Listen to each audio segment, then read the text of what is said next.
Well, hey everyone, welcome back to the channel. In this video, I'm going to be showing you guys how you can build your own SCP MTF Airsoft Loadout. Now, what is SCP? Well, it is a huge universe that is filled with tons of lore and is primarily based around paranormal anomalies.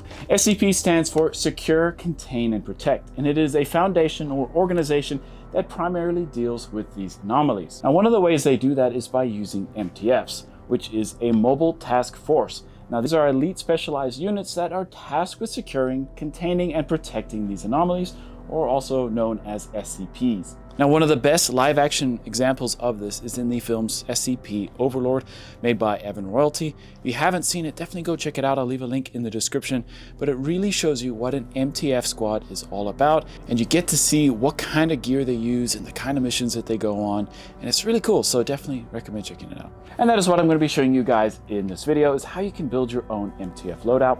Now, what's really cool is you can either base it off of a specific task force, a specific unit, or you can go ahead and personalize and make your own, which is what I've done with mine. So I'll be leaving links in the description for all the gear that I'm using, so that way you guys can easily go ahead and find it, pick it up yourself, and build your own SCP loadout. And so if you guys are new around here, make sure you subscribe to the channel, as well as leave a like on the video. It really does help support me. And if you want to stay up to date with the team, make sure you go ahead and follow us on Instagram as well. With all that said, let's go ahead and jump into this loadout. So let's start off with the combat uniform. Now, this is a black multicam set. I really love the way it looks. I think it really fits the style really well, but you can obviously choose what kind of combat uniform you want to go for. You can either go for an all blacked out one, or you can go for a more PMC styled look, kind of like they had in SCP Overlord, where they were running jeans and flannels, which looks really cool as well. Now, what makes this combat uniform great is the material that is used on the arms and the legs can withstand a lot of abuse and a lot of abrasion, and it's going to hold together really well depending on where you're playing and what you're going up against. And it also has built-in knee pads, so that way you don't have to worry about what you're going to be kneeling in. You can take action really quick. On the arms, you've also got some Velcro spots, so you can add some patches. I've got an MTF one here and a nine-tailed fox patch on my right arm. And then on the left side, I've just got some more SCP logos and badges there. I know it's a little overkill on the amount of patches that I have, but I wanted to show you guys a whole bunch that you could pick and choose which ones you want. Now, you could also pair this with a black tactical jacket like the one I've got here. Has a built-in hood, as well as Velcro on the sides that you can add patches as well. It's very comfortable, will definitely keep you warm. Now, moving on up to the battle belt. A battle belt is a fantastic way to store a lot of extra gear within arm's reach. Stuff you're going to need quickly and easy to access. Now, on the left side here, I have a double M4 mag pouch with two M4 mags that have hard inserts in there, so that way the mags stay in place. The first pouch here, I have an extra pistol mag for my sidearm, and then actually in this one here, I have a tracer unit, so if I want to run tracers, I can take it out, quickly add it to the end of my gun. And just behind that, I have a dump pouch, which is a great way to quickly store any mags that you've used without having to try to get them back into place. It's a quick way to help you do a reload. On the other side here, I have a carabiner, which usually holds my gloves. The gloves that I'm running are just some impact gloves with some hard knuckles. Great way to protect your hands, and they also look really cool. And just behind that is where I keep my sidearm. It is in a Serpa hard holster, and it is my Archon Type B green gas pistol. And then just behind that, I have a carabiner holding some glow sticks.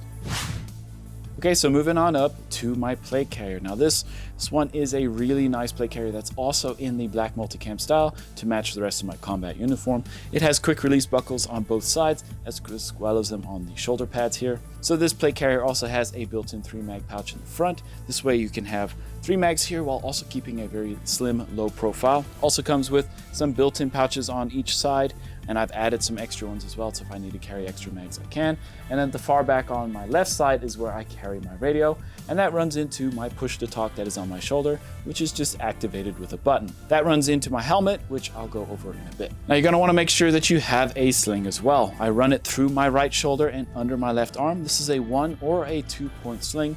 Having a sling is a great way to make sure that your weapon doesn't get dropped accidentally, and that way you can just put it to the side if you need to work on something with your hands. Now, up here on top of the plate carrier, I have a phone holder. This folds out pretty easily, and I'm able to store my phone, which allows me to see my squad mates if I've got a tracker app up, and also if I need to take it out for pictures, it's very easy to access. Now, down below my plate carrier, I have a little fanny pack here that attaches with Velcro on the inside.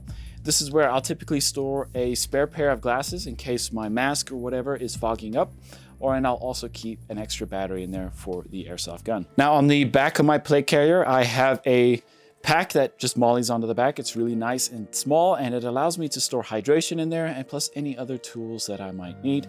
I think it's really important to make sure you've got that on the back. Now, one of the most important parts about having a plate carrier is making sure you've got it filled with plates. Now, you don't need real plates in order to play airsoft, but having foam plates, which are super cheap, is a great way to make sure that your plate carrier is actually in the shape that it's supposed to be. The reason why you want plates is because that's how these plate carriers were designed. It actually fills out all the space and makes sure everything is nice and rigid and more comfortable. So definitely make sure you grab some of those. Then over here, I have a cool dead rag pouch, which you can pull out a dead rag. It's going to stay attached to the pouch, so you're not going to lose it. So that way you can quickly let people know that you've been hit, and it's easy to stuff back in. Now moving on up to the headgear. Now I'm going to be showing you guys 3 different options for face protection. But first, we're going to go over the helmet real quick. So the base is just a black airsoft helmet, and I have changed out the pads on the inside just to make it a little bit more comfortable. This is a great platform in order to add all the accessories that you want. I definitely recommend getting a helmet cover like the one that I have here. This allows you to manage all your cables, and more importantly, it also gets rid of the shine that a helmet would typically have. So if someone shines a flashlight on you, it's not going to bounce off as much. And just being able to add patches and all the accessories that you need is really nice if you have a helmet cover. So now I've got an MTF patch here on this side, and then a South Africa patch on this side. Now, one of the cool things you can do is represent what country you're from. I'm from South Africa, so that's why I have there. And if you're watching that SCP Overlord film, they are also wearing their nationalities on their helmet. I've also got a V-light here at the top. This is a great way of quickly turning on a red light to show people that you're dead in case you're playing in a dark environment. This is just a dummy IR strobe here on the back. These are kind of hard to find. You can sometimes find them on eBay. It's non-functional, but it just adds to the look. And then at the back here is an actual pack that runs into the night vision in the front. Now this night vision specifically is from the Modern Warfare Collector's Edition. So it's really hard to find this specific one, but I have put some links in the description to some alternatives that are more dummy one prop ones that you can add to your helmet if you really want to get that night vision look without spending a ton of money. On the side of the arc rails here, I actually have a ComTac rail adapter. This allows me to run my ComTacs, which function as hearing protection, amplifying sound, and allowing me to stay in contact with the rest of the players on my squad, as you can then plug it into a push-to-talk and a radio. So the first headgear piece that we're going to look at is the M50 mask. Now this is going to provide you with pretty good protection, going to look the coolest, but it does not function as a real gas mask. It actually has fans that are built in either side of these filters that you run with AA batteries, and that'll actually blow air onto the glasses and onto the lens, stopping fogging, which is really awesome.